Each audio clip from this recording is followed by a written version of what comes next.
Hello बच्चों, आइए इस प्रश्न को पढ़ते हैं। बोर के सेमी क्लासिकी मॉडल जो कुछ तो क्लासिकी भौतिकी के पहलुओं पर तथा कुछ आधुनिक भौतिकी के पहलुओं पर आधारित है, सरलतम हाइड्रोजन सम परमाणुओं का भी सही चित्रण नहीं करता।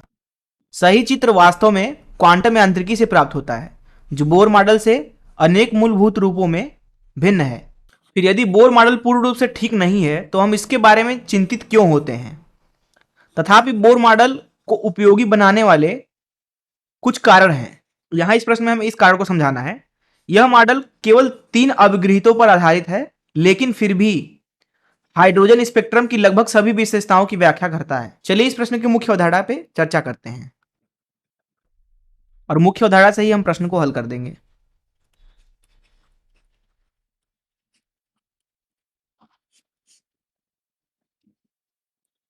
यहां पे हम क्या करते हैं कि प्रश्न के प्रथम भाग पर चर्चा करते हैं कि आखिर जो बोर है वो हाइड्रोजन सम परमाणुओं को भी क्यों नहीं अच्छे से बता पाता। पहले तो हम यहाँ पे ये समझते हैं कि बोर मॉडल जो है वो सेमी क्लासिकल कैसे है। सेमी क्लासिकल का मतलब है आधा क्लासिकल है आधा आधुनिक है। कैसे? देखिए, उन्होंने क्या किया, उनके अनुसार जो इलेक्ट्रॉन होता है वो नाभिक के चारों तरफ घूम रहा होता है। घूमते हुए वो विकिरण का उत्सर्जन नहीं करता है, जबकि घूमते हुए ये केंद्र की तरफ लगातार त्वरित हो रहा होगा। ऐसा हम क्लासिकी मॉडल में पढ़ते हैं कि अगर कोई भी चीज वृत्तीय गति कर रहा है तो वो केंद्र की तरफ त्वरित हो रहा होता है। मान लीजिए ये v गति से चल रहा है तो इसका केंद्र की तरफ जो भी त्वरण होगा, मान लीजिए ac, वो क्या होगा, v का वर्ग भागे r। हमने मान लिया r त्रिज्या में घूम रहा है। तो क्लासिकल मॉडल के अनुसार ये विकिरण का उत्सर्जन करना चाहिए था, लेकिन विकिरण का उत्सर्जन नहीं करता है। ये उन्होंने कहा कि जो इलेक्ट्रॉन होता है नाभिक के चारों तरफ, वो विकिरण का उत्सर्जन तभी करता है जब वो उच्च ऊर्जा से निम्न ऊर्जा में आता है। इस अवस्था में यह विकिरण का उत्सर्जन करता है, अर्थात एक फोटॉन का। अब ये जो सिद्धांत है ये दरअसल आधुनिक सिद्धांत है। तो यहां पे आप देख सकते हैं कि बोर ने आधुनिक सिद्धांत इसका इस्तेमाल किया। साथ ही साथ जब उनको त्रिज्या निकालना था, किस त्रिज्या में वो घूम रहा है, तब उन्होंने क्लासिकल मॉडल का इस्तेमाल किया। उन्होंने कहा कि अगर वो v गति से घूम रहा है नाभिक की चारों तरफ, तो वो स्थिर वैद्युत बल की मदद से घूम रहा है। उन्होंने कहा कि जो mv का वर्ग भागे r है, जो कि केंद्र की तरफ बल चाहिए, वो मिलता है इसको स्थिर वैद्युत बल के रूप में, जो कि हुआ के ई का वर्ग भागे आर का वर्ग। यहां पे हमने मान लिया कि ये हाइड्रोजन परमाणु है, तो जेड का मान 1 होगा, अर्थात केंद्र पर केवल एक प्रोटॉन होगा। ये नियम तो पूरी तरह से क्लासिकल है, जिसका मतलब है कि बोर ने आधुनिक परिकल्पनाओं का भी इस्तेमाल किया, आधा क्लासिकल इस्तेमाल किया, आधा आधुनिक। इसीलिए इसके मॉडल को सेमी क्लासिकल बोलते हैं। तो एक चीज तो ये है। दूसरी चीज हम ये समझते हैं कि आखिरकार बोर पूरी तरह से ये परमाणु को क्यों नहीं समझा पाया। दरअसल ये जुड़ा हुआ है स्पेक्ट्रम के रेखाओं से। मान लीजिए हमारे पास में एक बर्तन है, कुछ इस तरीके से इसमें गैस भरी हुई है। मान लीजिए हाइड्रोजन गैस है, हाइड्रोजन। और एक और बर्तन है हमारे पास में, इसमें भी हाइड्रोजन गैस भरी हुई है, कुछ इस तरीके से। ये भी हाइड्रोजन गैस है। हम क्या कर रहे हैं कि यहां नीचे इसके तापक भी है, अर्थात हीटर भी है। यहां पे ये इनको गर्म कर देगा तो इनको उत्तेजित कर देगा। यहां पे भी मान लीजिए हीटर रहा होगा कुछ समय के लिए, और इनको गर्म करके इनको उत्तेजित कर दिया। उत्तेजित होने के बाद जो ये गैस के परमाणु होंगे वो क्या करेंगे, विकिरण का उत्सर्जन करेंगे। तो यहां पे विकिरण का उत्सर्जन होगा और यहां पे भी होगा। लेकिन हमने क्या किया कि ये जो दूसरी स्थिति है, इस स्थिति में हमने क्या किया है कि इसके चारों तरफ एक चुंबक भी लगा दिया है। कि ये जो यहां पे हमने चुंबक लगाया, तो इसका मतलब क्या है कि यहां पे हमने चुंबकीय क्षेत्र लगा दिया है इस हाइड्रोजन के ऊपर, और यहां पे चुंबकीय क्षेत्र नहीं लगाया है। तो जब हमने चुंबकीय क्षेत्र के बिना स्पेक्ट्रम देखा हाइड्रोजन का, तो वो एक तरीके का था, और जब हम चुंबकीय क्षेत्र लगा करके स्पेक्ट्रम देखे हाइड्रोजन का, तो वो अलग ही हो गया, अर्थात वो बदल गया। अर्थात यहां पे जिस तरीके की आपको स्पेक्ट्रम की रेखाएं देखने को मिली, यहां पे उससे अलग देखने को मिली। इसे बोला गया स्पेक्ट्रमी रेखाओं का विभाजन।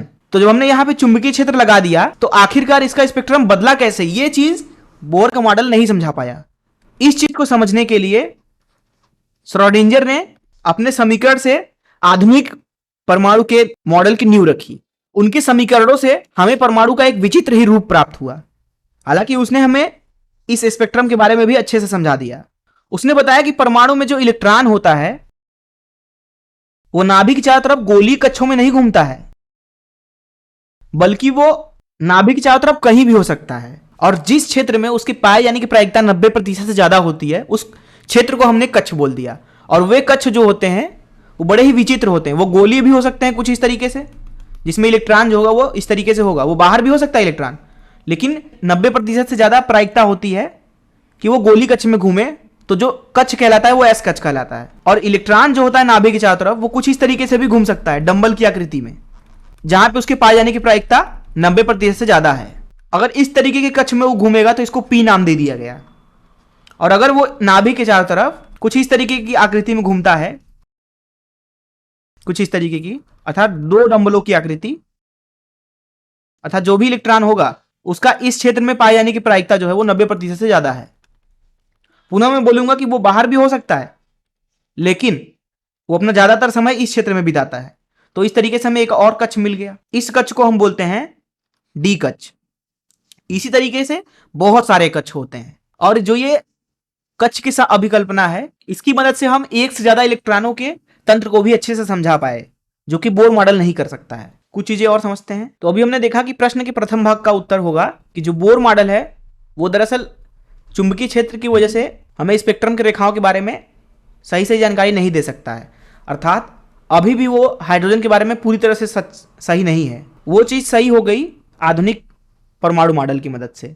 और बोला जा रहा है कि जब बोहर का परमाणु मॉडल गलत ही है तो हम उसे पढ़ते ही क्यों हैं। बोला जा रहा है कि उसका यहाँ पे एक कारण दिया गया है। यह मॉडल केवल 3 अभिगृहितों पर आधारित है, लेकिन फिर भी हाइड्रोजन स्पेक्ट्रम की लगभग सभी विशेषताओं की व्याख्या करता है। तो इस चीज को समझते हैं हम। दरअसल जो हाइड्रोजन परमाणु होता है, बोर के हिसाब से उसके अंदर बहुत सारे कक्षाएं होती हैं जिनमें इलेक्ट्रॉन घूम सकता है। अर्थात इलेक्ट्रॉन के लिए बहुत सारी कक्षाएं हैं जिनमें वो जा सकता है। अब जब इलेक्ट्रॉन उच्च ऊर्जा कक्ष से निम्न ऊर्जा कक्ष में आता है तो वो ऊर्जा का उत्सर्जन करता है। अब इलेक्ट्रॉन अगर मान लीजिए उच्च ऊर्जा कक्ष से n बराबर 1 में आता है तो उस समय जो भी यहां पे रेखाएं आपको मिलेंगी, लाइमन रेखाएं। इसी तरीके से जब इलेक्ट्रॉन उच्च ऊर्जा कक्ष से n बराबर 2 में आता है, अर्थात जब n ज्यादा हो 2 से, तो वहां से जब n बराबर 2 में आता है तो जो भी हमें स्पेक्ट्रम की रेखाएं मिलती हैं उन्हें बामर रेखाएं बोलते हैं।